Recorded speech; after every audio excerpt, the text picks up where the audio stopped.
बघण्यासाठी हा डोंगर तुम्हाला थोडासा चढावा लागणार आहे.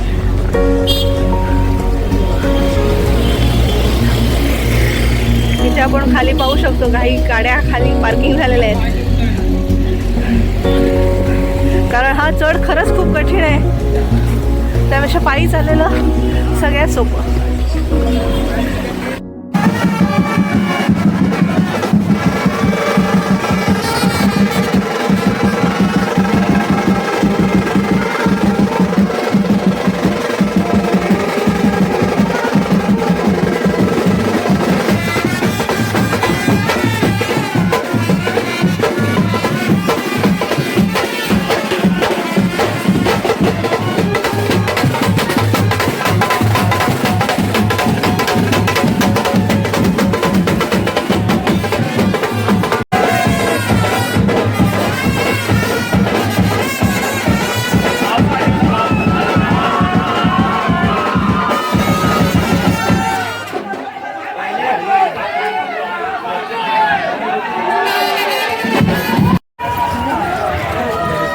एकविरेला जायला ही पायऱ्यांची अशी मस्त वाट आहे आणि डोंगरावर वरती एकविरेचं मंदिर स्थित आहे.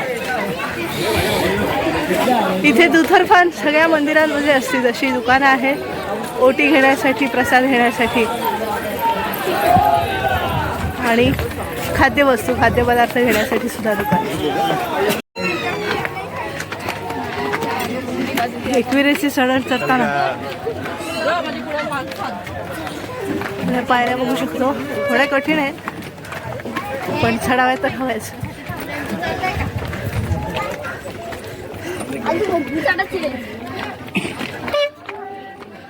कारल्याची लेणी ही पुरातत्व विभागाकडे संरक्षित आहेत. कारल्याच्या लेण्यांमध्येच एकविरा मातेचं देऊळ वसलेलं आहे. मंदिर संकुलामध्ये एकसारख्या बांधणीची आणि एका ओळीत बांधली गेलेली मूळची 3 मंदिरं असून जी सर्व पश्चिमाभिमुख आहेत. तिन्ही देवळांच्या समोरचा महामंडप, वर्षा मंडप आणि गोपुर आहेत. आपण एकविरा आईच्या दर्शनाला आलेलो आहोत.